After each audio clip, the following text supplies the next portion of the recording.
Good morning, everybody. Starting off another day here. It's a Tuesday here in Japan.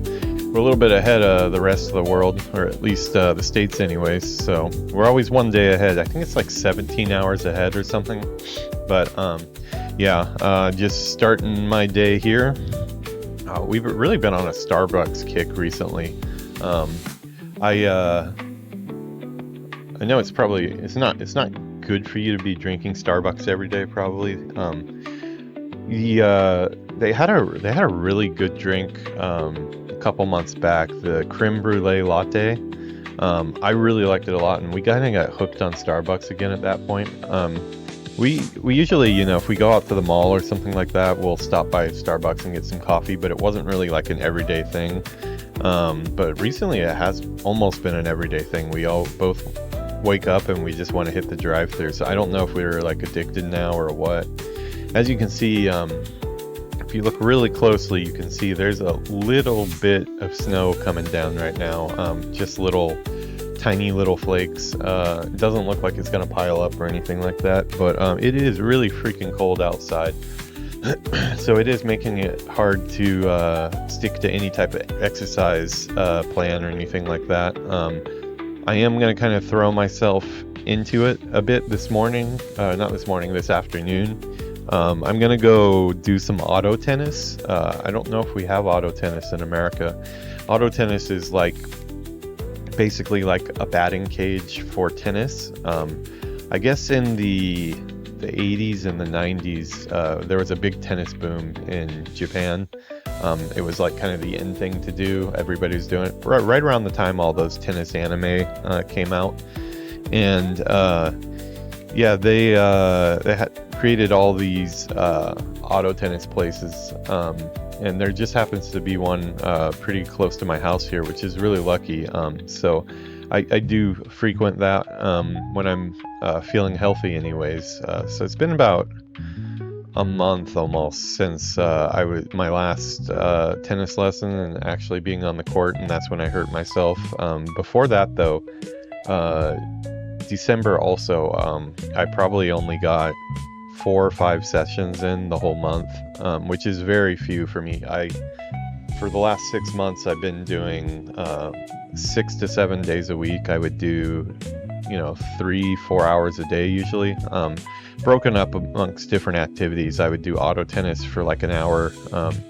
I would go to my club practice, and then I'd also go to tennis lessons as well, because just out of frame, you can't really see it today, but just out of frame here, there's a big indoor tennis school right by my house. It's on camera sometimes, but today I have the camera a little bit off to the side. But gonna go try some auto tennis today with some of the members of my club. Hopefully the back holds up. I'm a little bit worried because anytime you have a big injury like that, when you go try to swing your racket again or something, it's a little scary. And also I'm a little scared of how bad I've probably gotten in the time off. As I said, I was kind of playing pretty much every day, so I really haven't taken a break this long. So we'll see if I've retained it, or all that practice from the last half year has been down the tube. I will update you on tomorrow's coffee chat. Hopefully you won't see me on tomorrow's coffee chat with a big ice pack on my back and in a bunch of pain. That's the big hope. But yeah, assuming that goes good, I have scheduled lessons on Thursday and Friday that I've been canceling every single week just because wait till the very end and hope that I can go, and then it turns out I just can't yet. So I've definitely already got stuff on the books for that, but I think it's just the thing I need right now, because all this work on the channel has meant a lot more sitting. I used to use a standing desk a long time ago, at home as well, but it wasn't the kind that I could just press a button and it would go up. It was a setup where you can kind of unlock it and like pull it up, but when you have this much equipment on the desk like I do. Like I have a laptop here, a Cintiq here, a really big Cintiq that's on an arm, and then I have another laptop here, and then up here I have a monitor, and up here I have another monitor. So all of this is on these two desks that are put together here. So I don't really know if they make a standing desk that could handle all of this. Maybe one of those ones with a motor if it was long enough. But standing desks are definitely something that I've requested when I worked at studios. A lot of studios will meet your request if they're a good studio to get you a standing desk, just because, it's just a fact that the human body is not meant to be sitting as much as we sit at office desks, especially when you're like pulling hard hours on Call of Duty or something like that. Trying to make your rent in San Francisco, where it's like $3,800 for a small apartment. How's it going, sad boy? I got your Instagram message earlier, but I didn't see what you're at. Okay, cool. Yeah, I can send that over. I'll send that over to you right after this stream. Thanks for pushing that. Yeah, sad boy's got some feelers out for me. As I said, I am looking for what I'm going to be doing next in the industry, and yeah, any lead is a good lead. So yeah, I'll get that to you right after the stream, man.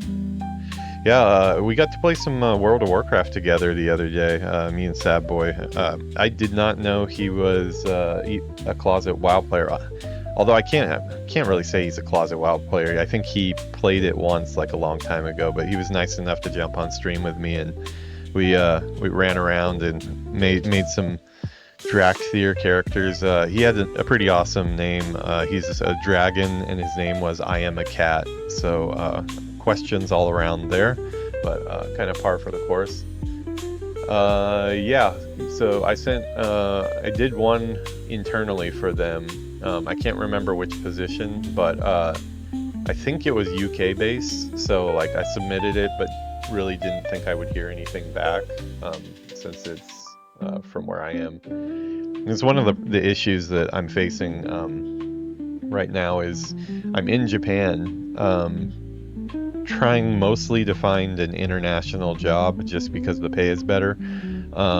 So it's kind of limits what's available to me quite a bit. A lot of companies are going back to the non-remote work, hybrid, or just full back into the office.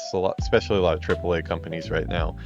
It's kind of a shame, I think, because I think although the whole corona epidemic and everything was just a really negative thing for the whole world, one of the good things that came out of it was people's realization that working from home is a thing that you can do, and it is probably better for your work-life balance, and you can still be productive as well. I definitely know that Japan really needed that lesson. Japan, I think, if there was no corona epidemic that forced everybody to be at home, I'd say probably it would have been. I don't even know. I don't know if Japan ever would have come around to the whole work at home thing. It's just they're so ingrained in their ways that they do business here.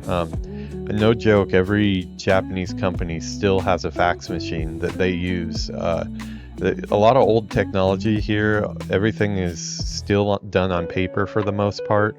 So when it comes to working from home, it's just not something that companies even think about. It's like you will come to the company, you will be a part of morning meetings where you stand up and do your pledge to the company for the day. It's kind of weird. There's a lot of they have one person every day that is the person that leads it, and yeah, it's just like a stressful way to start your day. It's not your normal stand-up that you have at a lot of game companies. It's definitely more formal. Depending on the company, like some of them, they actually have like the exercise thing that they do. It's called Taiso, and it's they put on the music and somebody leads it, and they've got everybody gets together and they do their like stretches. You've probably seen it on like TV shows or something, but yeah, that's actually a thing. You'll see businessmen doing it, construction workers doing it. It's probably, I mean, it's probably a good idea for construction workers and stuff. We do it before tennis. That makes quite a bit more sense. But yeah, it's a culture here where they're not really too into change, and working from home is just not something that companies want to do. I actually was surprised with, so the work from home orders came down while I was at Ubisoft. I had just shipped out here. It's kind of a weird situation how I got in the country here. So they had approached me when I was living in Los Angeles. I have a friend who was working at Ubisoft Osaka, and they had approached me about the role. And I started going through the process. My whole idea at the time was I had just come off of the Activision layoffs at the time. I was working outside the gaming industry for a bit in AI driving for a company called RoboRace. They did a bunch of F1 cars, I guess. I don't know anything about cars, but they were F1 cars that had no driver. They were setting some records and things, so it seemed like they were on the rise. They did get publicly, they went public while I was with them, but I was one artist on a team of like 20 engineers, and there wasn't really a whole lot for me to do. So I was at a point where I had been through the Activision layoffs. I kind of had it with games at that point, and I just decided that I was gonna work in another industry that was more stable. AI driving is not much more stable, I found out later, but the pay was decent. The pay did step up a little bit going out of the game industry. But when Ubisoft approached me, I was kind of just at a time where I wanted to get back into games. I did not like not working on a game at a time. I wanted that creative process, and I just like games a lot. So my thinking was kind of that when the Ubisoft offer came through, that well, this will be the game industry. I can use my Japanese that I learned in the earlier part of my life, living here for 4 years, and I can now apply that to working in games and not have to be an English teacher or something like that, because I'd had my fill of that when I was like probably 25 years old. So that was the plan. I figured Japan is more stable, a lot more stability here, better labor laws. Companies are more known to hire you for life. That's still kind of a thing here, although it is slowly changing. People are bouncing around a little bit more than they used to. But yeah, came here and accepted the offer. I was going through the process, which is quite a process to get the work visa to come over, especially if you live in LA, because you're stuck going to the Japan embassy in LA to do it all. And oh boy, was that a headache. Not only like just what part of town it's in, finding parking and stuff, but it's just a nightmare trying to you have to give them your passport while they try to make your visa. You have to do something that's called a certificate of eligibility to work in Japan, which is a big pain too. It's a lot of paperwork. It takes a lot of time. Sometimes if you're unlucky, like if you're really lucky, you can get it in like a month. If you're unlucky, it can be up to like 3 months. And I was going through that process, and I was about probably a month into it, and I had already hit some roadblocks with the Japanese embassy. They were the information they were giving me was different from what Ubisoft Japan was telling me. So we were trying to figure that out, and right at about that time, the news started hitting. I wouldn't say like mainstream media, but I followed the news quite a bit at the time, And I was starting to see the reports of what was starting to happen in China with the virus. And I started to get worried about what this meant for my move that was coming up to Japan. So I would continue to monitor the situation for a while. I'll continue to try to go for the certificate of eligibility. And I think I went there once to the office in LA, the embassy, and they had told me that it was going to be like another 2 months just for the next step. And that would make my hire date go back quite a bit more. I was, as I said, I was still monitoring the situation with the virus. I made the decision that, like, if this thing is going to get big, which I thought it was going to get big at the time, as some of the reports were saying, Japan might close off its borders to foreigners. And I talked to Ubisoft about it. They said that they had the same worries, but like, we just have to stick to the process and do it that way. Me being the American guy that kind of makes my own way through the world, I decided to take a different path. I told them what I was doing. I can't say they really approved of it.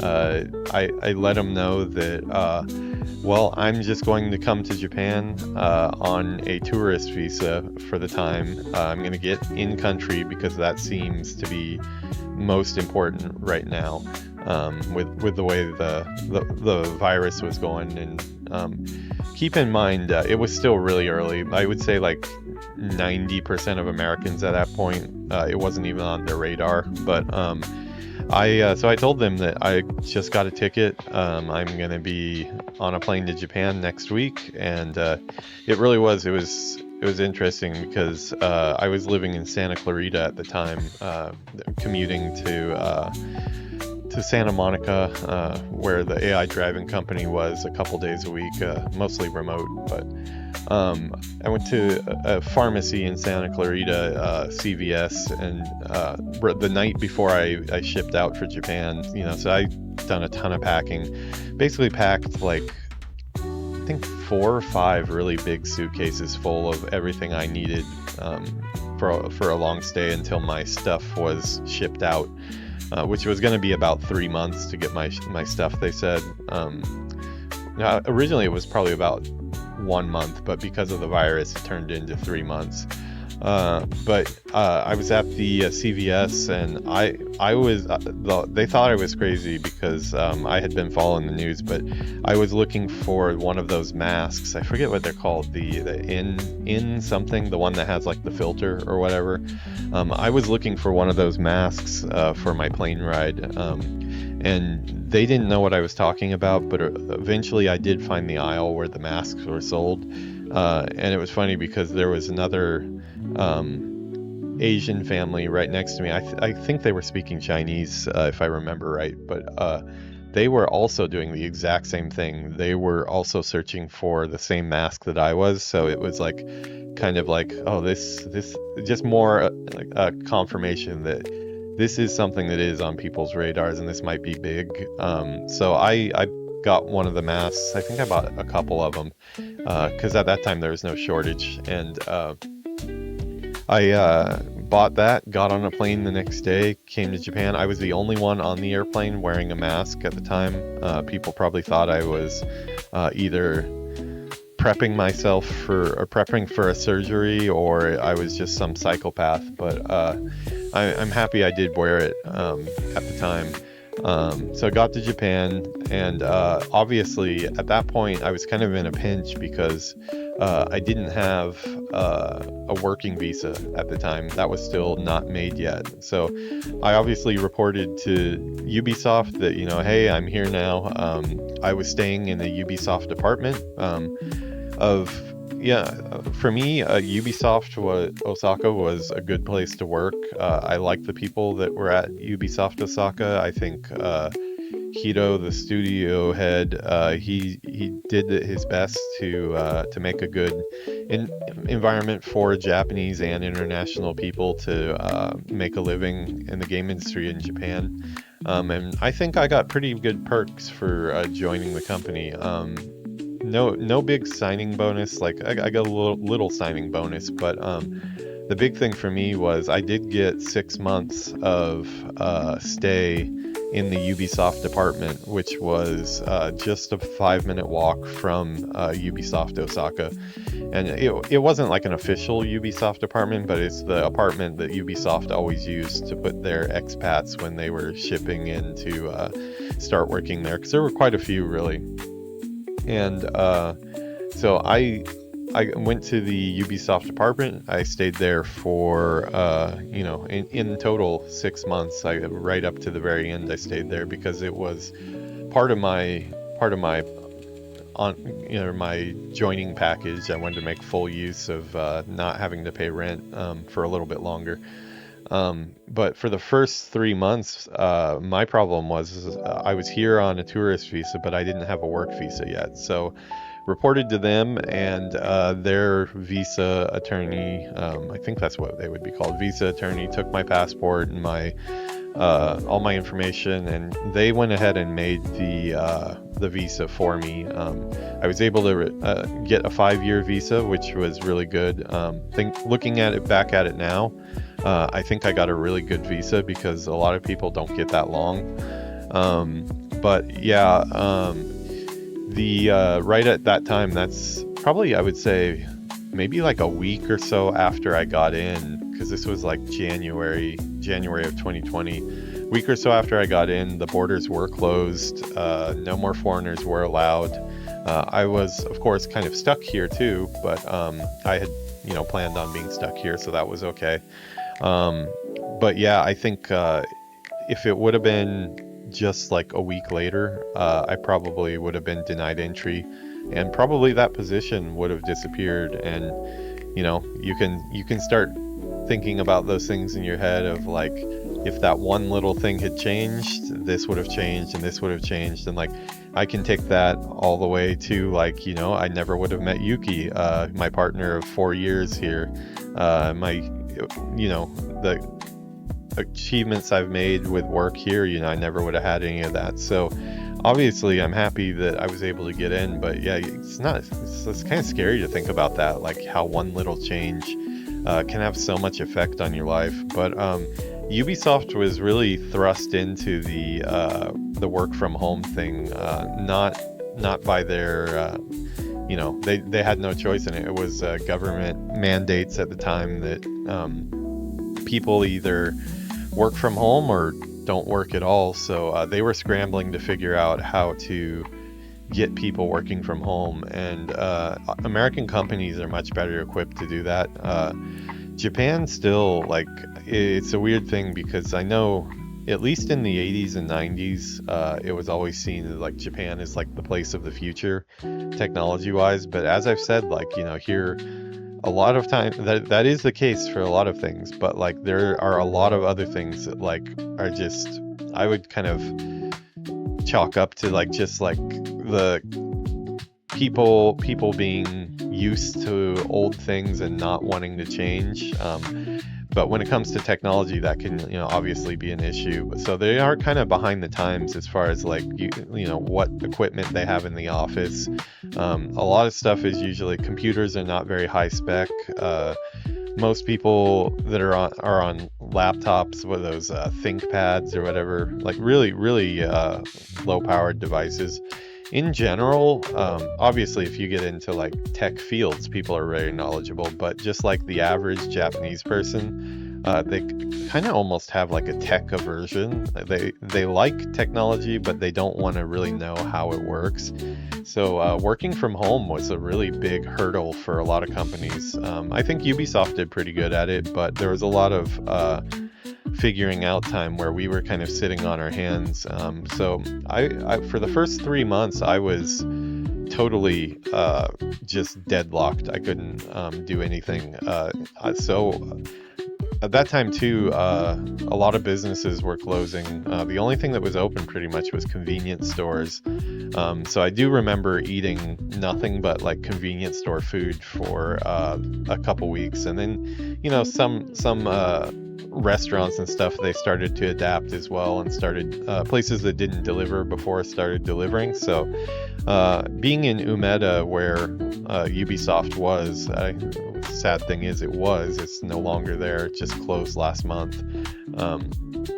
But there was a lot of options for food in Umeda, so I would kind of just like, I'd take a walk in the morning, I'd take a walk at night. I'd walk all the way from Umeda to Namba, which is a full course, like there and back, probably 2.5 hours or so for the whole walk. But I didn't really have anything else to do, so I did that at night, and a lot of times I do it in the morning. Nighttime, I'd go there and go for a drink with friends, because I was making an effort to make friends while I was here. Was going to like some meetup events and things like that, and kind of just trying to get out there and meet people and not be stuck in my room, because I wasn't able to work. Ubisoft was busy making that visa of mine, and I just basically had to sit here and not do much. So I was still at that point. This is before Robo Race, the LA office closed down, so they did want me to still do some stuff for them, but it turned out to really just be showing up for some meetings a couple times a week, which for Japan time was like 4 a.m. in the morning or so. So other than that, I really had no commitments. I played through the entirety of Assassin's Creed Origin, the Egypt one. Really long game. I cleared every single quest, totally 100%ed the map, aside from one quest that was bugged that I was never able to complete, and that just drove me crazy. But yeah, that's my memory of being stuck in lockdown, is just Assassin's Creed Origin and taking walks. That's pretty much all I did. But eventually they did get my visa sorted out, and I began, I went into the office, which is just like a 5-minute walk away from where I was staying, and I got my equipment from them. Pretty much, I ended up just having to use the computer I brought with me, because like I said, they just weren't really equipped to give people computers and stuff to take home. A lot of people were just stuck not working. I had a laptop that was capable though, so they let me, I think we used Parsec at the time, to mirror the screens in the office, and they're just not very into the whole working from home thing. I was kind of surprised that like the workers themselves, there's a lot of aversion to working at home. I found out later, I kind of understand it now. It's the fact that most of the workers are, a lot of them are pretty young. They're a lot of single guys and stuff, that kind of right after college age. They don't really have a very big place. They don't really have, a back area like this where they can kind of have some dead area behind them. Not that I think what's behind me is the exact opposite of dead area. It is kind of like a mishmash of everything. But yeah, a lot of people would, when they would come on camera, they would have like their laundry hanging in the back. You could see their futon where they were sleeping, and because a lot of people do still sleep on futons on the floor here, especially younger people that aren't married and don't have kids yet and stuff. But yeah, a lot of them were against it as well. But I feel like over the course of being stuck doing that for about 3 years, they're still mostly remote. I left Ubisoft in the end of 2022, so I was there almost 3 years. 3 years, yeah, probably 2.5 or so, with the visa stuff. But when I left, they were still work from home at that point. I was 100% work from home. In all, in the 2.5 years, I only went into the Ubisoft office for probably altogether about 2 weeks of time, just for like a day here or a day there. Being an art lead, I was eventually bumped up to senior art lead, which meant nothing at all. My job was exactly the same. I just got another word in my title, which I guess is good, but especially a job like that where you're managing people and projects and not all of the information that's coming from San Francisco at the time, because they were the lead studio on Xdefiant. We weren't going wide with all the information. There's a lot of discussions that were not for everybody's ears. I was involved in those discussions, but the way it is in Japanese workplaces, you're all just like in like a war room kind of, everybody's right next to each other, very small areas, and you're all looking at each other as you're doing your work. And if you're on a call, it can be really, really hard to get work done, because like there would be a guy from another department that sat right next to me, and he was constantly on a call with San Francisco most of the time about other things, and it would overlap with my meetings. I would be talking to someone in a different meeting in San Francisco. They'd be sitting there, and it's just like a total mess. Like, you need separate rooms to be able to do that type of stuff in office. So I hated being in the office there. I got far more done while I was at home. I could set up one-on-ones because, I was responsible for one-on-ones kind of, once every month, meeting with every member from the environment art team, the character team, the concept, technical art, lighting. They had me handling all of that. I was the, I guess you could say, manager for everybody. It was weird there because, I was senior art lead, but they didn't give me a lot of the titles for the things I was doing. I was acting as the art director for Xdefiant for Ubisoft Osaka. I was pitching new levels, doing all the art director stuff as far as giving feedback. But I never got a title for it, which kind of sucks, because it was a point that we were kind of in contention about. I want to kind of have a title that reflects what I'm doing, and San Francisco also agreed that was my role. That's what I was doing, but we could not get the title to go through. So it was kind of annoying, but the pandemic really pushed Japan into figuring out that remote work is a thing. The rest of the world is kind of bouncing back to in-office stuff as well. Japan is kind of going through the same thing as well. A lot of roles looking at now they are hybrid, or they do want you to be in office. For the right role, I will do that. I do think hybrid is a good thing.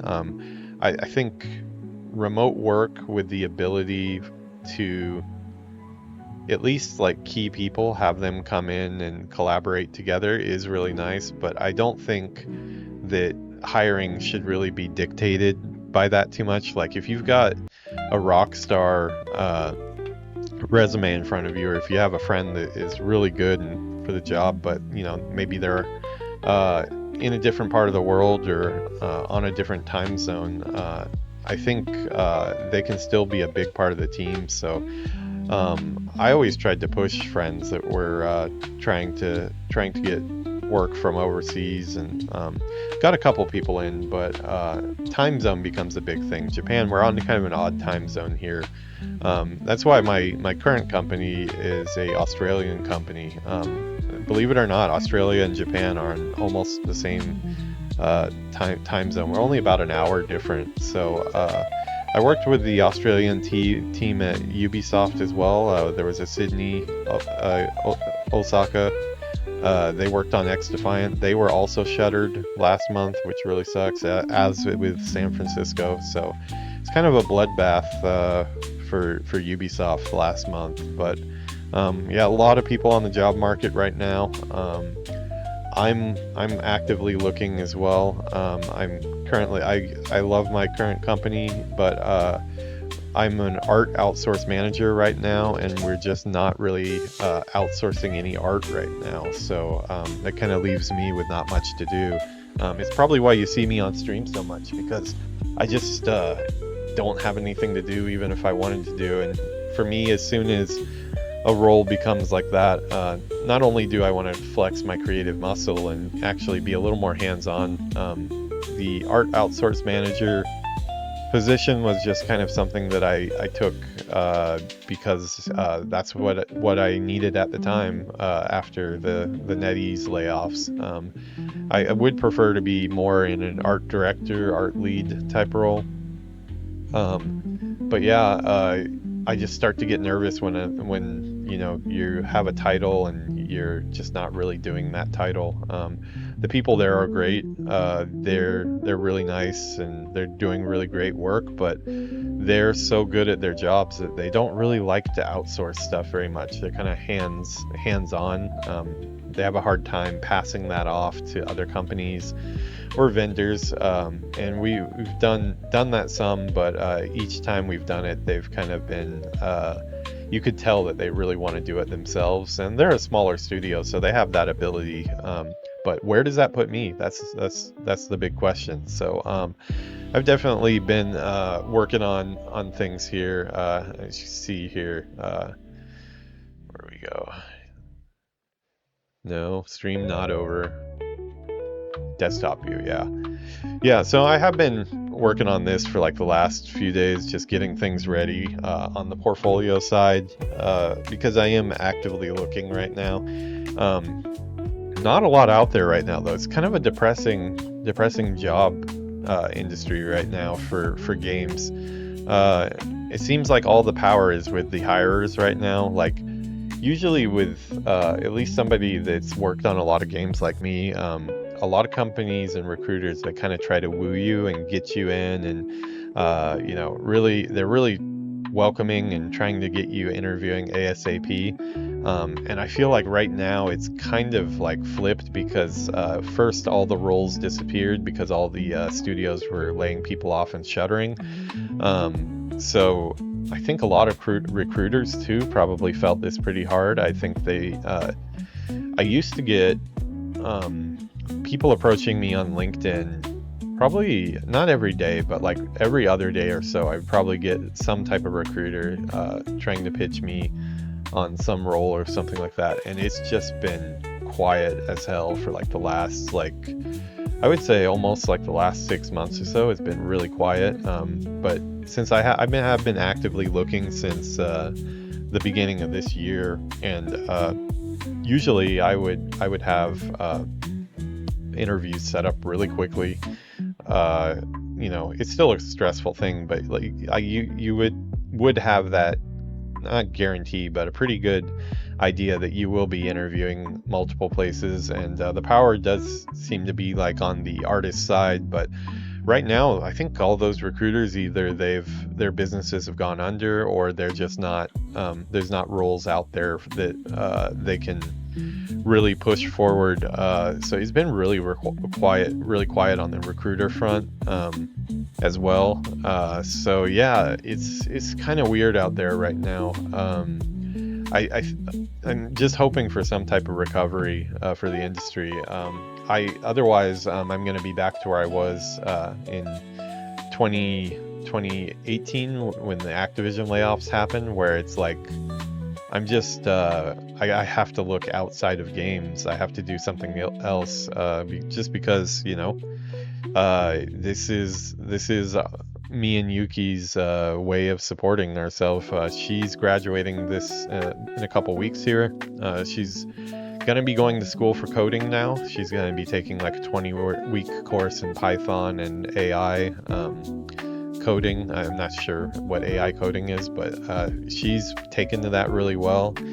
She's also doing 3D work on the side still, but that's going to take a little while, I think, before she's going to be able to contribute. She's trying her hardest, and I have full faith in her. I honestly think that probably in a few years' time, she'll probably be earning more than I do. Engineers usually do. The engineers are always highly sought after, and games is not the best place for them, and I've kind of filled her in on that, like that if you have a passion for making games, there's game jobs that you could take with engineering, but if you don't have a passion for games, which I'd have to say she doesn't really have a passion for games, like sometimes we casually play Mario or something like that together, and she really likes that. And she does play some Dreamlight Valley on her own, but she's not really a person who regularly plays games. Like, she'll go 6 months and not touch anything. She kind of gets into it for me. Like, she is going to start playing World of Warcraft together, because we did a stream the other night that was a lot of fun. But she's not really a gamer, you could say. So it's possible she'll look for work outside of games. She also has an interest in building websites, so she's going to be taking some classes for that as well. But I have full faith in her. She's way smarter than I am, so it's very possible that she's going to be earning more than me in the future. But that's going to be a while off still. So we have to find, something stable here. Just like the channel stuff I'm doing here. I'm thinking about this stuff in like 5-year terms. And I don't really expect to see any return on all this time that I put into this until about 5 years or so. Like, if I hit 5 years of doing this and it's still not enough each month, assuming I get monetized, that is even worth continuing it, then I'd probably have to reevaluate it. For the time being, I'm having a lot of fun doing it. I do think it motivates me. It's kind of become like a morning routine. A lot of times before, I would wake up, and as I said, the current job I have, I'm Art Outsourcing Manager, but I'm not really, the company is not outsourcing anything right now. So I'd have a lot of time, and I would wake up and, maybe I'd play some tennis or something when I'm not injured, but not really feeling super motivated, but I think doing these shows, all the work that goes along with it, working with Photoshop and being creative, I'm going to be learning Premiere this week, which is going to be good for, to add to my resume, After Effects as well. It really has made a routine that I think is super healthy, where I get up, I do the show, it puts me into work mode, I take care of all the things I need to take care of for my day job, and also just my portfolio career in general. And then after that, I get back to streaming and doing stuff like that. So if I can find a good balance, and it actually 5 years from now could actually do something, because I do think I need to think about it in like 5-year terms, the way YouTube works. It's kind of like nothing, and then it starts to slowly curve. And then if the people, and I've consulted quite a few, what they say is true, at a certain point, just the amount of content you create, if you're consistent, it will start to go up, and then it goes up quicker. I still have no idea how much or how quick it goes up, but it's just kind of basically taking a little gamble there, and it's fun right now. I do play a lot of games already anyways, so I think once I can get through this first big amount of work of setting up the channel and have all the templates and everything ready, at that point it will be a lot easier. It will just be pretty close to when I sit down to play games by myself. I'll just have the camera on, I'll just be talking, and after, I've kind of perfected this already with my Hogwarts Legacy series that I'm doing right now. With that one, I front-loaded all the work. I did all the templates. I did the OBS overlays and all that. And then I'll take an hour of that. I'll record it right before I get up from the chair. I make my thumbnail. I get that uploaded to YouTube, and then I just forget about it. So if I can get into that type of a role on all the other series that I'm working on right now, I think I'll be doing pretty good. Add in some edited content with Premiere and stuff, like kind of as the main things for my channel. Hoping it's going to go well. We will see. I don't know. But let's go ahead and let's take a look at a couple things. Mainly like Super Bowl stuff. I'm not a football person. I really do not know how to handle football questions when they come. Japan, you don't really think about it. In America, everybody talks to everybody. You'd be standing pumping your gas, and the guy next to you will ask you like about how about those Seahawks or something like that, and like it's usually easier for me to be like, oh yeah, that's great, that was a great game or something, rather than admitting like, hey, I don't even know how football is played. Like I've watched a couple games, but I'm more of a baseball guy. I was always more of a baseball guy. I do enjoy watching professional tennis now since I play. But yeah, I do like the Super Bowl because it gives us good trailers and stuff. Not so much of game trailers. I didn't really see any game trailers that came out from the Super Bowl. It was all the movie stuff, which I am also really interested in. Maybe we'll see. Let's see. Yeah, this is one that I was interested in here. Let's see. I wonder if I can have this on. I'm going to leave my background music playing too. Maybe that will help not get this content blocked. I don't know what type of music is in this, but go ahead and watch this here because I'm a big MCU guy. Me and Yuki are going to go see Captain America Brave New World on Friday here, so I'm really looking forward to that. I'm such a big MCU fan that I've seen every single movie in the movie theater except for Thor Dark World. I was in a big overtime crunch when that came out and I never got to it, but I of course saw it at home.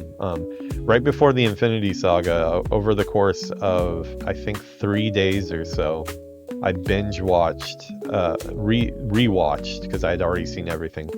Binge watched the whole Infinity Saga and all the stuff that goes with it, even all the shorts and stuff, and like full day binge watches on that stuff because I was so hyped about it. And I had a 7 p.m. showing of Avengers Endgame.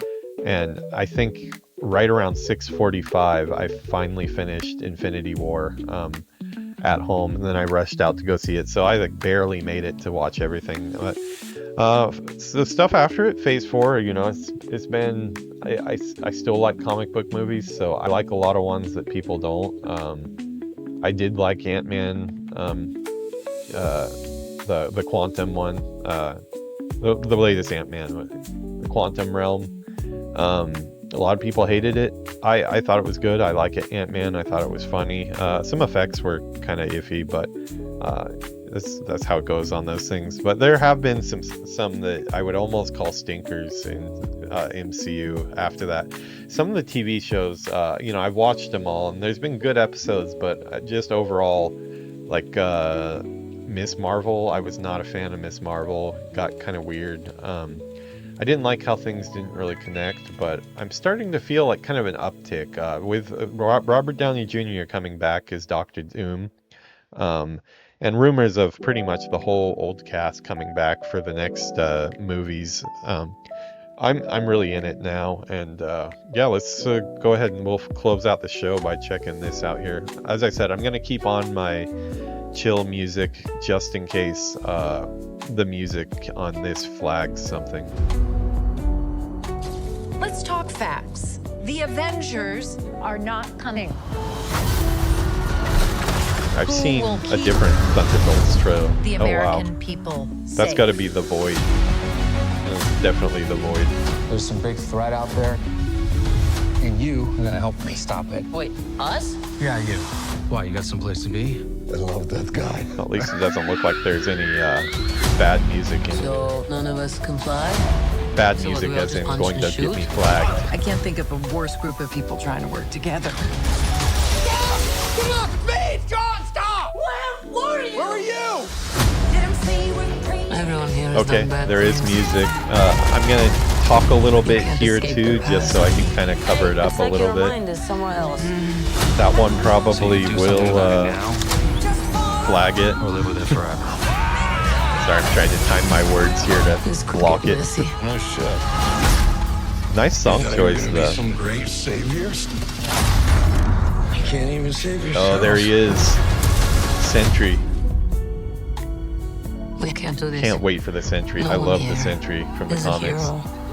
Lena, when The I mental look issues, at you, the mental battle he has. I don't It's, see your mistakes. it's a really cool character. That's why we need each other. He's so powerful too. He's Okay, like that was really basically good. Superman of the MCU. He could Can't call tear ourselves everybody in that. half, God, and he thank does. you. Ask Ares. Oh, okay, yeah. This music here. Can we get a non-music version? that can rise to glory? Maybe I should turn it down a little Bring bit. light Maybe that'll from the help. darkness.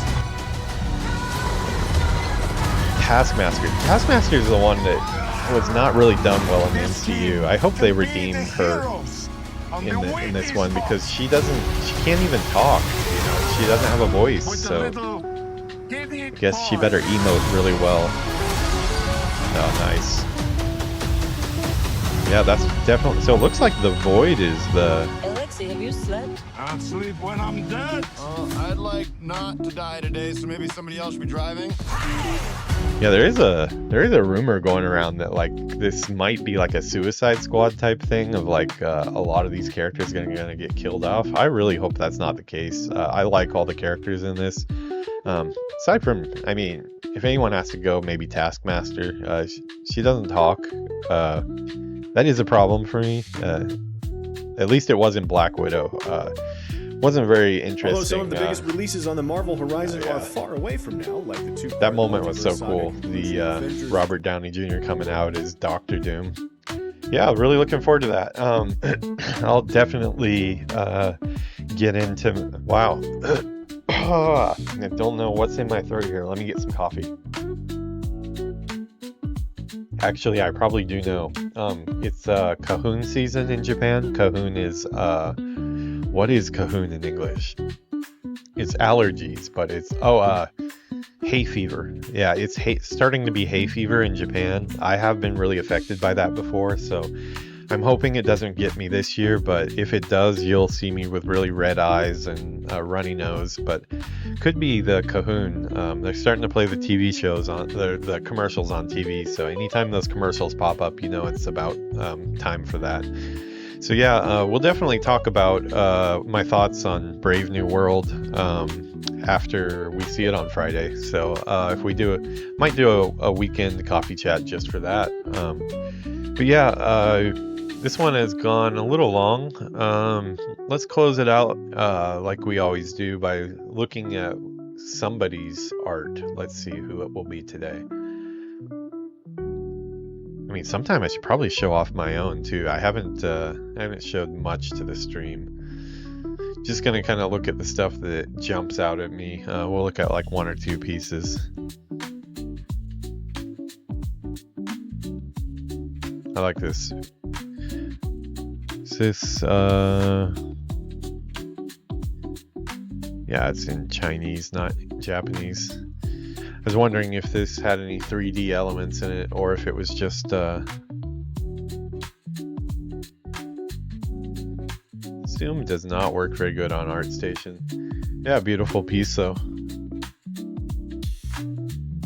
Okay, zoom out a little bit there.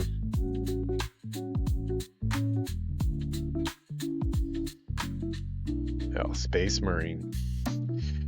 That is a game that is on my radar. I definitely want to play. I want to play the first one before I play the second one. I've never played the first. Looks like a Skeletor type character. All the Warhammer factions are just so cool. Obviously, you know, as you can tell from the intros, I'm a huge World of Warcraft fan. I've been playing for 20 years. And obviously, pretty much, you know, Warcraft and StarCraft are directly inspired. Inspired is putting it lightly by the designs of a lot of the characters and classes from Warhammer. I've never gotten into the Warhammer books. I really love to. I've picked up a couple and I've started reading them, and what I read was good, but I just haven't gotten really gripped into it yet. But yeah, the influence is definitely there with the big shoulder pads. And I mean, we have Warcraft, we have StarCraft, we have Warhammer, and then we have Warhammer 40k. They pretty obvious to see where it is, but I would like to play through. This is cool. What is this? Oh, sweet. So they show the process. Fred Rombot, concept artist. Oh wow, I really like his work here. This is really cool. I might have to take his name down. I keep a list of concept artists, especially being Art Outsource Manager right now. Not that we're doing much art outsourcing, but if we do, yeah, the detail on this is great. Like, it really has a lot of levels of detail. Okay, so this is a process. Okay, so it starts really sketchy. The jump from here to here is pretty interesting. I wonder if there's anything in the middle. I'm not a professional concept artist, so I don't have this type of technique. I can paint a little bit, but I wish I had the ability to go from this to this. For me, the way I go is I used to kind of try to do this first, but more and more I start with just a silhouette. Like I usually use two tones. I'll use like a black and then like a dark gray, so I have two tones to work with, and I'll basically paint down all in black and then just little bits, you know, like for example I'd paint a whole silhouette because for some reason, like my eye, at least my artistic eye, probably because I'm not trained the way he is, I can recognize a silhouette if it's off, but I have harder time recognizing what is off in a line sketch like this. So I like to do things block, kind of block in a silhouette. And then from there, I kind of go into this step, not this detailed and amazing, of course, much lower quality. But then I'll start, you know, I'll use that other tone of gray to kind of paint out areas that are being touched by the light and actually, you know, try to get some detail. And at that point, I'm not really even sure what those things I'm painting in are. Mostly it's mainly just like something that looks cool, like cool shapes. Then after that, on top of that, then I put another layer on and then I start trying to actually paint it up. Keep in mind, the stuff I've done is like insanely low quality compared to this. God, these designs are so cool. Like, I see so many designs recently, and this really stands out as something unique. Is this a game or something that's coming out, or just his? Huh. Yeah, this must just be his personal work. It's weird. Like, I definitely get like a Japanese anime vibe, like Japanese fantasy anime vibe, but there's definitely some Dark Souls mixed in there as well. Especially characters like this here. Yeah, it's a really cool mix though. I really like it. Yeah, he's like working with like a lot of like those like World War II type or World War I type masks, gas masks and things. You can kind of see the different classes too. Like, I can almost imagine with no info at all, I can kind of like figure out like this is like probably a tanking healing class. It looks like kind of like a paladin. You know, this looks like some type of damage dealing, like warlock type. Really cool. Yeah, it's really inspiring seeing this type of stuff. I'll have to definitely bookmark this guy. I want to check if ever I have any chance to hire somebody for concept, that he might be somebody to go to. Assuming he is taking freelance. Oh wow. I love the choice for the blood red on top. Oh wow, so yeah, he's mixing in like Viking stuff too. It's a really big mishmash of a lot of different styles. I mean, obviously there's some connection between the Dark Souls style and Elden Ring already. You know, they kind of played with that, but I don't remember any designs that kind of went in this direction. The silhouettes are very different. Yeah, it's almost like Dark Souls Viking mixed with World War I style weaponry. A lot of Warhammer influence as well. Oh, he's got the crow that hangs out. Oh man, that is sick. The detail on the back. Is that a gun too? That might be a gun. Oh wow, I just noticed that he has. Okay, maybe he's not a paladin.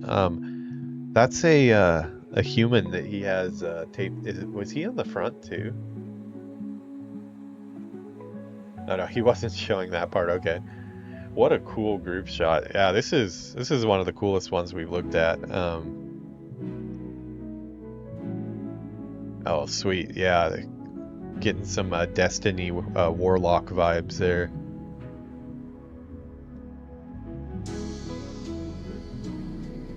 Yeah, the background choices are really cool. Okay, really quick before we go, let's take a look at just his overall style. Okay, so yeah, he branches out. I mean, a lot of it, he definitely has his own look, but branches out into a lot of stuff. The way these are painted up, these almost remind me of the Metal Gear Solid characters. Yeah, it looks like he is taking some of those.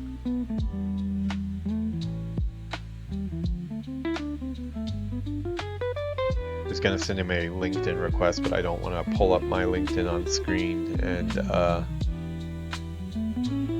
expose any conversations I have going on. Biohazard, character design, dev head,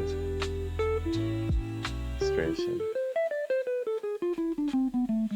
Night, man, what a breadth of different stuff. Oh, did he work on Odyssey? Oh wow, okay. I might have looked at quite a bit of his stuff. Wow, okay. So it's part of the Ubisoft family. Very cool. I am still trying to finish Assassin's Creed Odyssey. Well, I can't say actively. I haven't played it for about a year and a half, but I liked it so much. It's just too big. It is too big. Yeah, I like these guys. They're fun to fight. Yeah, the game is just too big. I'm a completionist and I don't know how to turn the completionist brain off. I am playing as Alexios. I know most people play as Cassandra, but I usually play as a male character. Oh, so he was on Lords of the Fallen. So that's definitely, you know, a game that was trying to replicate Dark Souls. Gotham Knights 2? Okay, yeah, so he's been around kind of the same, because I was at Warner Brothers, he was at Ubisoft. Yeah, the industry is small. I definitely probably will try to connect with him and see if we can't at least keep him as a contact for any projects that I'm trying to staff. Yeah, let's go ahead and end it here. I'm definitely ending the show on, I know it takes a little bit longer, but ending the show looking on people's art, I think is a great way to end, because I just feel rejuvenated right now and I feel ready to start grinding some stuff out. So yeah, I think this is where we're gonna call it today. If I would have timed that a little bit quicker, it would have ended with the music perfectly. I could cut it right now, but that would be a little weird. Okay, well, this will be our outro music. So yeah, little bit of a cloudy day outside. Luckily, the auto tennis that I'm going to go play at 4:30 is indoor. Like I said, it's like a batting cage, like an indoor batting cage for tennis. Gonna be there with 2 people from my club, and also the guy I take lessons with that is also a Paralympic physiotherapist that is helps the athletes with missing limbs compete at a high level. He's the one actually looking at my back right now and trying to help me with that. So gonna have some I'm gonna be in good company, I think. Hopefully it goes well. Hopefully I don't get injured more. I will let you know on tomorrow or tonight's stream probably. Yeah, so thanks for stopping by, Sad Boy. I will get in touch with you right after this goes on and get you whatever information you need. Yeah, it's been a fun day. I'm feeling more rejuvenated and ready to work. So we're gonna knock some stuff out today, get some streams on tonight. Took a early night last night. I did do a coffee chat yesterday, but at nighttime working on some Japanese resume stuff. Yuki helped me make a Japanese resume for the first time in my life, with a little picture in the corner. So got some conversations going on with different studios, and I need a Japanese resume. So by the time we were done with that, I decided to just relax a little bit and play a little bit of World of Warcraft offline. Almost the same thing as streaming. But yeah, everybody have a good day. Thank you for coming for the vibes and staying for the Zug Zug. My Zug Zug is starting to get cold here, but yeah, gonna get on the grind. Have a good day, everybody.